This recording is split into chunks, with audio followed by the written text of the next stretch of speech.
WhatsApp, Facebook, Instagram, Jhargram, Medinipur, আর আমার বাড়ি নরেন্দ্রপুর। আর তোমরা যে যেখান থেকে ভিডিওটা দেখছো তো কমেন্ট করে দাও। আর আজকে একটা কোনো শায়েরি ফায়েরি এইসব কিছু না, আজকে একটা ব্লগ ভিডিও বানাতে চলেছি।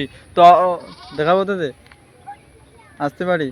তো আমরা এই 3 ভাই এসেছি ঘুরতে, তো নতুন জায়গা, তো এখানে ঘুরতে জায়গাটা বেশ ভালো লাগলো, তাই ভিডিও বানালাম। ভাই আজকে কোনো শায়েরি নয়, আজকের কোনো মেয়ে নয়, আজকে তোমাদের বন্ধু একটা ব্লগ ভিডিও বানাতে চলেছে। তো তোমাদের বন্ধু আজকে একটা জায়গায় ঘুরতে এসেছে, তো এখানকার জায়গাগুলো এত সুন্দর লাগলো, তো আমি ভিডিও না করে থাকতে পারলাম না। তো আজকে একটা ব্লগ ভিডিও বানিয়েছি। তো জায়গাটার নাম আমি বলছি না, জায়গাটা যদি কেউ চিনে থাকো তো জায়গাটার নাম কমেন্টে বলো।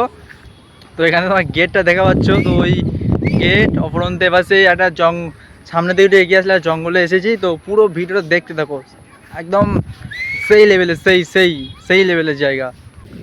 তো তোমরা দেখা পাচ্ছ আমার ওপাশে জঙ্গল, আর ওপাশে একটা নদীও বয়ে গেছে কিছুটা দূরে গেলে। তো এটা এখান থেকে ওপাশে আমরা যাচ্ছি না।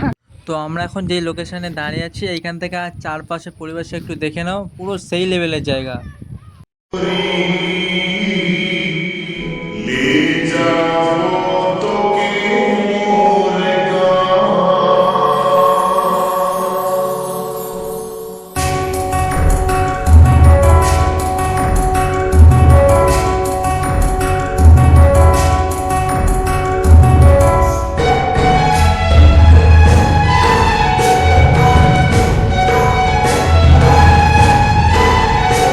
তো গাইস, তোমাদের বন্ধু একটা জায়গার লোকেশানে চলে এসেছে। তো লোকেশানটা ভালো, তাই ভিডিওটা বানাচ্ছি। তো এই জায়গাটা যারা যারা চেনো কমেন্টে জানিও। আর ভিউটা শুধু এখানে দেখো, ওদিকে ভিউটা শুধু দেখো। এখন দূর থেকে দেখাচ্ছি, তো পরে তোমাদের কাছে যাচ্ছি, কাছ থেকে ভিউটা দেখাবে।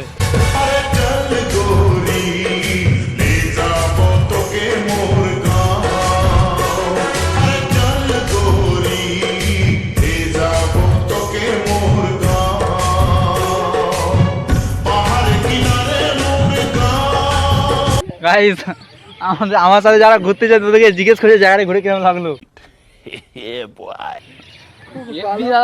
সবাই এসো এই জায়গায়। কি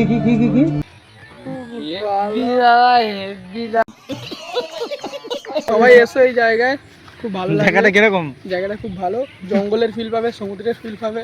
সমুদ্র নয়, গরিবের সমুদ্র সৈকত। মেনে নিতে হবে, কিছু করার নাই। গালাগালি দিচ্ছে। তো ব্লগ ভিডিওটা কিরকম লাগলো তোমরা একটু জানিও কমেন্টে। আর শেষবারের মতন তোমরা এই সুলিশ গেটটার ভিউটা একটু কাছ থেকে দেখে নাও। একটাই গেট খোলা আছে, তাতেই এরকম ঢেউ উঠছে। তো ভাবো সবগুলো গেট খোলা থাকলে কীরকমভাবে ঢেউ উঠতো, কীরকমভাবে জল যেত, তোমরা শুধু একবার ভাবো। তো আজকের মতন ভিডিও এখানেই শেষ, সবাই ভালো থেকো, টাটা।